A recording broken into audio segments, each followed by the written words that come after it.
PR Connections Radio presents.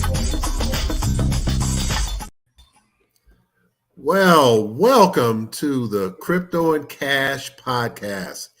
We are so glad that you're able to join us today. My name is Uncle Crypto Man Dan, and I'm with my partner over here, Mr. Bret and Dan.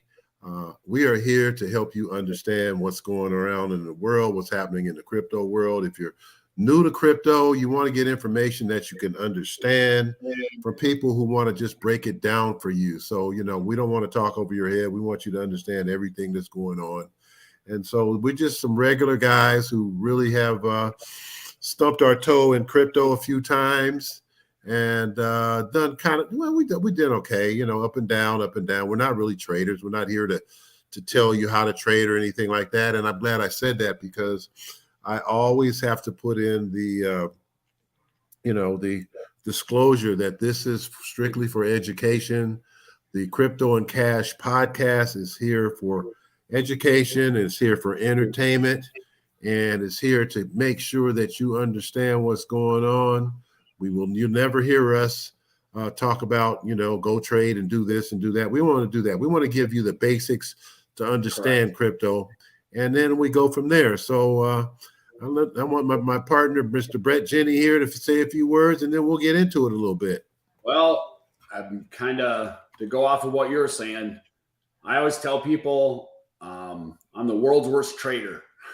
Yeah. So don't take my advice on trading because I don't trade. I'm not a very good trader. I invest. I don't trade, and there's a difference. And it's the way that I approach Bitcoin and cryptocurrency, which is I approach it like buying a house, where I could buy it and 6 months from now or a year from now it could go down. But overall, if I own it for 3 or 4 or 5 years, it's going to be the best investment, if not one of the best investments I've ever had. So that's kind of the way that I go about it. When things go down, I buy at different levels, but I definitely don't trade because I've lost a lot of money trading. Whether you're talking about OTCs or regular stocks or crypto or everything in between. I'm a good investor, but I'm a very bad trader. So you never worry about that. So Dan, and I think that, Dan and I are coming from a point of view of we just want to inform and try to educate and let people know what's going on. And that's kind of where we're coming from. Not trying to tell you to buy this or trade that. So what do you think, Dan? I think you're right. You hit that right on the nail, people need basic information, and that's what we're here to provide. And with that kind of being said, the last week that we've had has been very interesting. Wouldn't you say, Dan, with the banks? Unbelievable. Bank. So, basically, what people kind of don't understand what happened there is the banks took out long-term bonds, and those pay higher in interest rates, right? But the actual cash that they had for deposits, they didn't have that much. So when you look at their balance sheet's showing one number, but that one number that they're showing on their balance sheet isn't really a true number because it's in long-term bonds. So what happens is the actual cash that they had sitting at the bank, everybody starts coming in at once and saying, we want our basic deposits back. We want to take all of our money out. They couldn't meet that. They couldn't match that because then what happened is the Feds raised all the interest rates the last 6 months. That's right. But here's the thing. The bank executives knew they were going to be raising the rates.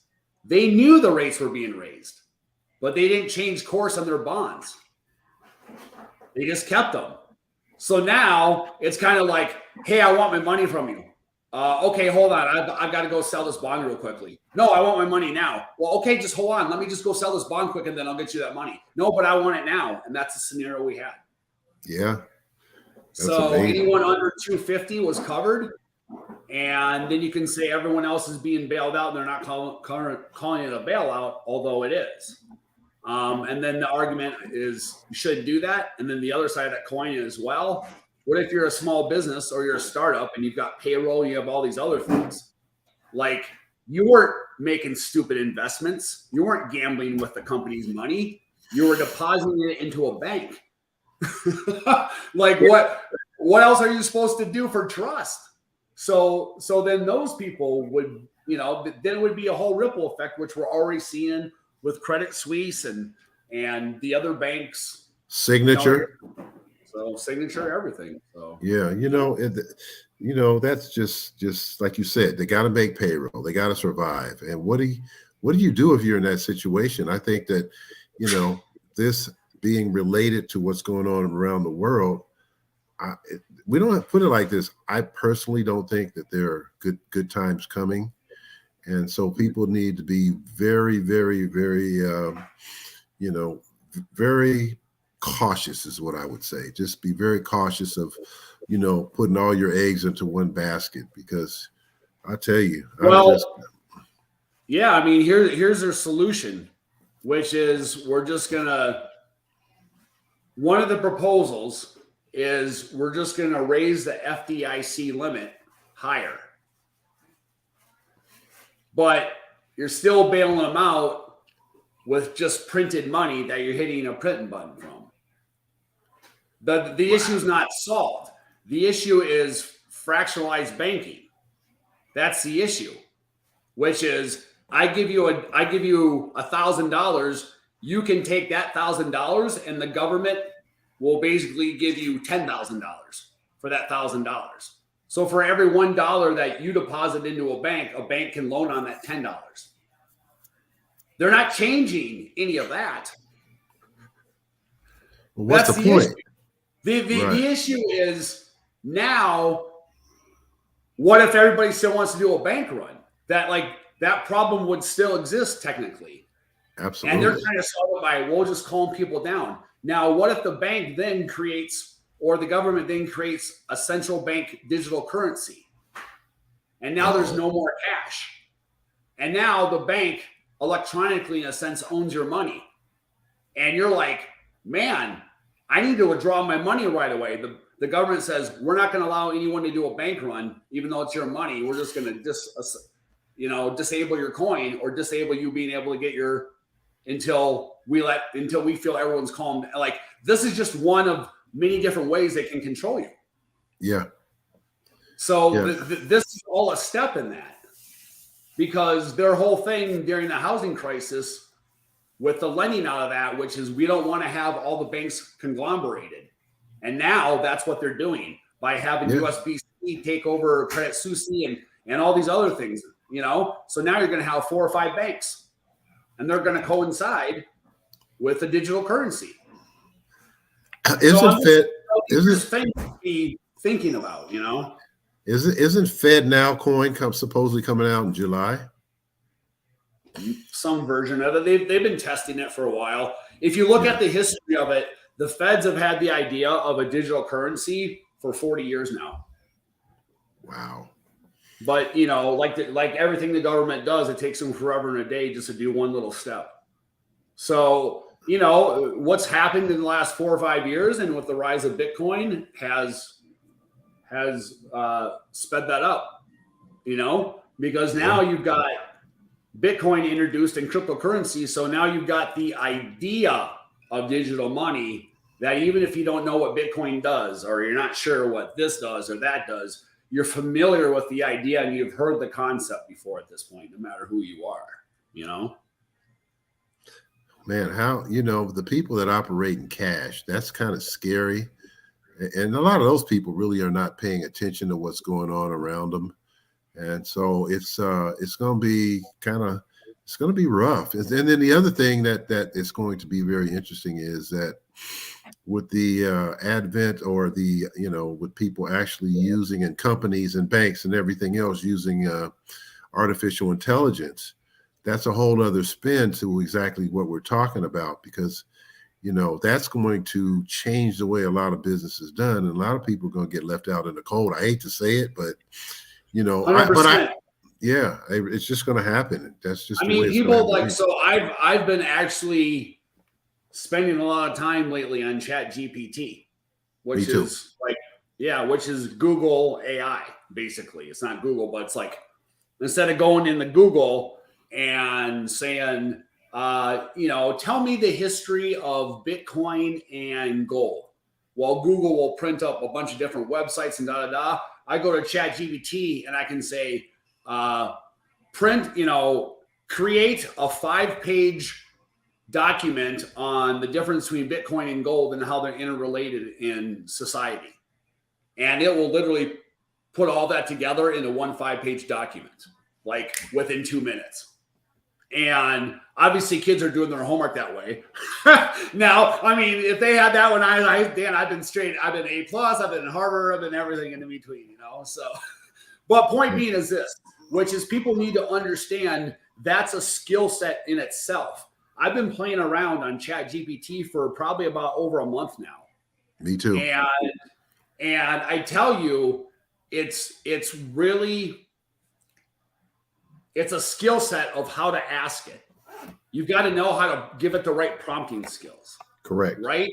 So Correct. Let me give you an example. Instead of going on and saying, write an article about the difference between Bitcoin and gold.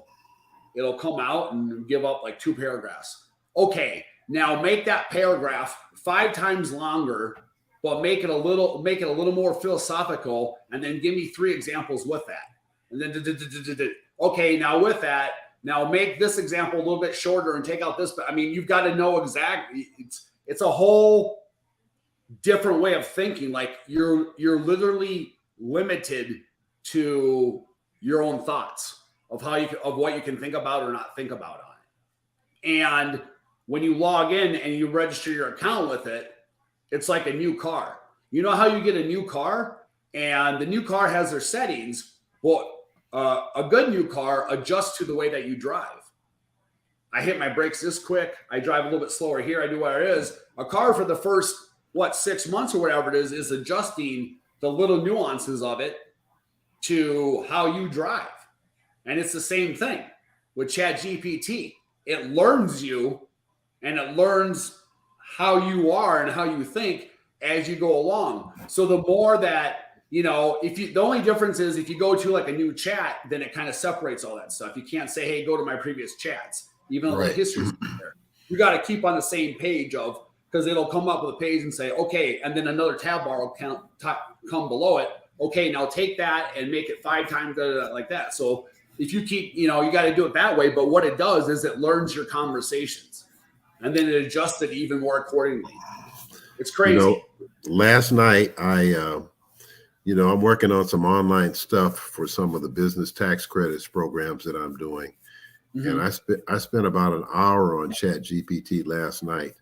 And because I'm working with guys that are into the tech space that do the digital marketing. And one guy I'm working with, I don't know if you know Stan, but Stan is a really good guy. And he's like, look, I charge, so much per hour. And but if I have to go do this stuff, it's going to cost you a little bit more, or you can just go to ChatGPT and do it yourself, and then just send me what you got, and that'll cut down my time and it'll cut down your time. So that's why I did that last night. And I did like 10 email marketing. I asked it to write 10 call to action email marketing to business owners who want to save money on payroll taxes. And it was just amazing how I did it. And then, like you said, related to something else, give me 10 bullet points a business owner would ask, so on and so forth. So those of you that are in our audience, you might want to just go play with, it's called ChatGPT. Go play around with that thing, because it's something that you can use for something. I don't know. The only disclaimer is that the ChatGPT, the regular ChatGPT right now, it's free. Okay, so you just got to register through your Google or Gmail or whatever it is. It's free. Microsoft. But the new ChatGPT 4 is $20 a month. However, the one that's free only goes up until I think 2021. August of 2021. That's correct. The new ChatGPT, which is even better, even quicker, is all current and relevant. So if you can afford $20 a month, I personally think it would be the best $20 a month that you'll get out of any kind of value that you're spending $20 a month. I mean, Yep. if you're going to use, because it's just like what you said, like I'm following this guy on Twitter, and he literally is writing and creating an entire company through Chat GPT. He's like, I want you to act as a human liaison for me and blah, blah, blah, all that stuff. And like, he's showing them what the prompts that he's given Chat GPT. And he's already got the website up. He had it create the logos. He had it like, he's like, I want $100 budget, and I need you to turn that $100 into as much money as quickest way possible. And then he starts giving it prompts, and then it starts learning from it. And it's crazy. And he's making money doing it already. He's like 4 days into it. Oh, wow. Hey, how do you think? Insane, man. That is insane. How do you think this is going to affect like trading on crypto? How do you think that this it's going to do? Here's what it's going to do it's going to speed things up, like anything, right? So look at Henry Ford and the assembly line. You can say, oh well, by making things and speeding things up and then bringing in innovation, those were people that were out of jobs and blah blah. It's like anything. There's a new innovation that comes in and it speeds things up. And if it wasn't important, people wouldn't give it importance, right? If it didn't, if it didn't help society and wasn't improving society, like people wouldn't do it. It wouldn't have any populace. That's the way things work. That's the thing about capitalism is things that work is for a reason. They bring value or they don't bring value. It's real simple. So it's like anything. It speeds things up. So here's the way I look at it, which is, so what's really the difference? If I want to sit down and I want to write a book, which I'm writing another book now that's a little more in depth about blockchain and crypto and the history of money and all that stuff, I can sit there and I can say, what's the difference between me going on Google and typing a bunch of different phrases of questions that I have, and then having to sift through all these different websites and pull this paragraph from here, pull that sentence from there, put in my own and then put it all relation. Or I can just basically have a machine that sifts through all of that for me, and I still have to come up with the point that I'm trying to make in my book. Yep. Right? I still need to come up with the value in it of saying why I'm going to say. I just can't put random stuff on there in random order, Yeah. So I'm able to harvest my crops quicker. Right. To bring to market. So, I mean, I still have to do the work and come up with the idea and know how to ask it and put it together. And I still have to have a point of my book and tie it all together. And you see what I'm saying? GPT doesn't do that for you. No. It just speeds up me having to spend the research time, I guess. Absolutely it does. Because I mean, it's amazing. Like my wife was taking a test the other day, and we use AI just to answer a question because she wasn't sure. Yeah, if there's online tests, you're done. You're straight A's. Yes. Yeah. I've been every once in a while when I have time, I'll go and I'll substitute teach, right? And I've been not saying a lot about Chat GPT to these kids yet. You don't have to, man. These kids got us whooped. Yeah, I know. They're already on top of it. Yeah, I get it. So it's all good though. But the one good thing about it is I am able to teach them a bit about crypto. I thought that kids would be more up to standard when it comes to a little bit about crypto. Mm-hmm. Probably maybe every time I ask the question, maybe 3 or 4 kids out of a group of 30 will raise their hand when I'll say, who knows about crypto? Tell me a little about where are you? Here's the thing. They're in a generation where they're all familiar with it. So it's not a foreign concept to them. Right. But the bad news about not just their generation, but kids in general, is they have a 3-second attention span. True. Oh, tell me about it requires paying a little bit of attention to grasp it. Yeah. So they hear it, they're surrounded about it, but they have a 3-second attention span, so they don't really learn. Right. Yeah. It's crazy. Let alone when I was like 15 or 16 or so. I mean, I did banks, reserve systems, fiat. Right. Like I was what? Stocks? I didn't care or have any clue. So I know.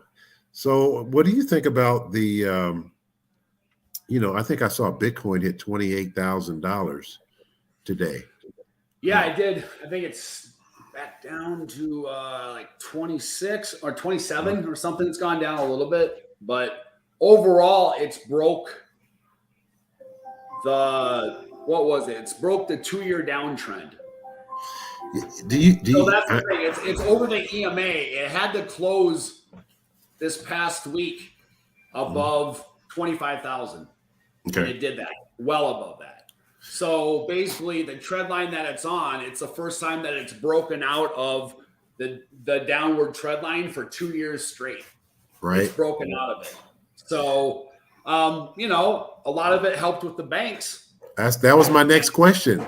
What do you think? Personally, do you think I do that a lot of people are looking at this thing and saying, all my stocks and every stocks, crypto, or different things that they have investments in are down. Hey, should I put some money over in Bitcoin or any other crypto out there? Yeah, I would say this. I would say diversify.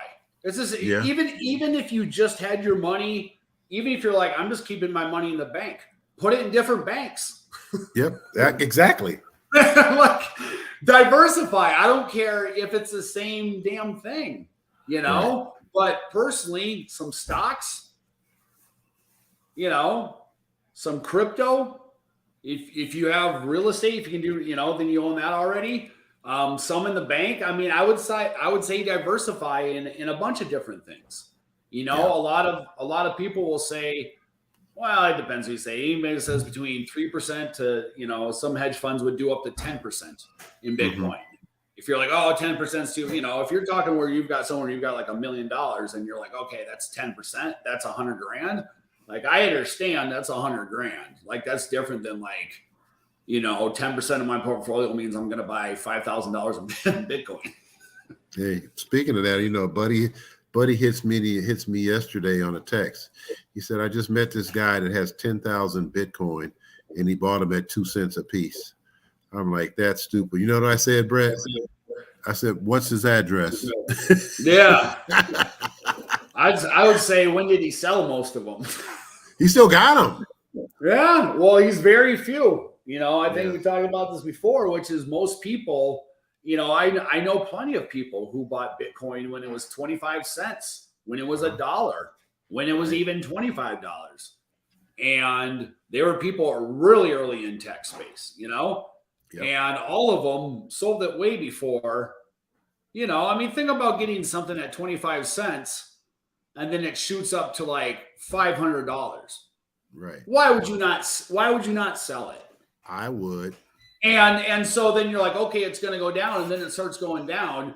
Do you really think that someday you're like, 6 or 7 years from now, it's going to be $60,000? You might not be here in 6 or 7 years. I mean, so the ones that could always kept some, even though they sold on the way up, and they still have a bunch. Yeah. Hey, did you see that Coinbase is exploring opening outside of the United States because of the all the regulatory stuff that's going on? Well, that's what's going down now.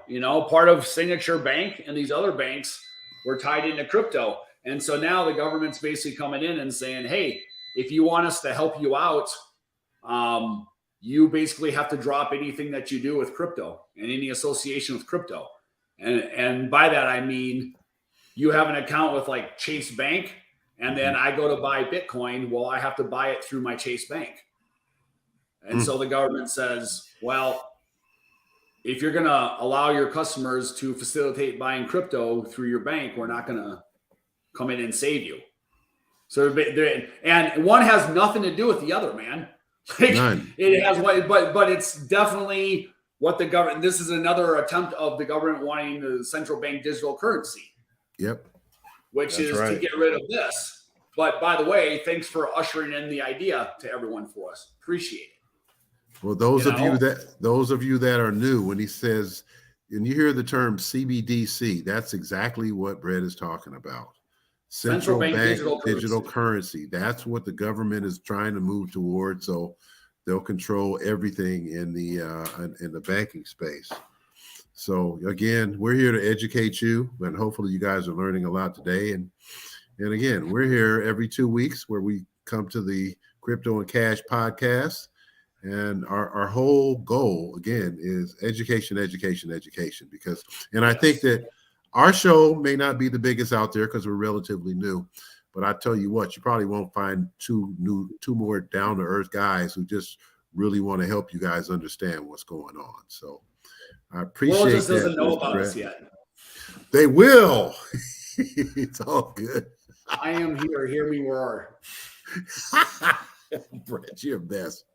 Oh my God. So, all right. Well, I think we covered a lot of ground today, Bret. I think that the viewers got, a kind of overview what's going on. So, if we're gonna see what's gonna happen the rest of the week. Yeah. I mean, what Credit Suisse or Suisse, whatever, was down like 63% pre-market. Right. I haven't checked it since, but and HSBC, who bought them, who didn't want to buy them. So here's the thing. They basically were forced, HSBC, by the Swiss government to buy them. Didn't force them, but they're like, listen, if you want us to work with you, you need to do us a favor. Right. So they're buying something like $6 billion bank for like 3.5 billion, but they've got to take on like $5 billion in debt. I scanned that earlier. I saw that earlier today. I saw that. They've got to deal with $5 billion in debt. Wow. Well, it's not even real, man. That number, jeez. But think about all their profits, man. It's just nothing but a little write-off for them, probably. Well, they're the only ones going to be in the game, so Yeah. Lower your camera. Dan, the guy said lower your camera. Lower my camera. Yeah, there we go. There we go. Okay. All right. There we go. There's my big head. I'm back. There you go, man. We want to see that beautiful face. Yeah, I have a tendency to lean over when I'm doing this thing. So yeah. Anyway, well, from the baby boomer perspective, again, that's where I come from to kind of like keep it, really easy for you guys. Bret is the guy. He is the man. Bret is a very, very knowledgeable guy in this crypto space. And again, the purpose of this is for you guys to learn. I want to thank you guys for tuning in to our show today. And we'll see you in a couple of weeks, and we'll let you know what else is going on. And invite your friends and family to come on, tune in. We're here once a week, and you'll be able to get some really great information. That's right, every 2 weeks. All right, great. Well, appreciate all of you. Everybody have a great week, and we'll see you in 2 weeks.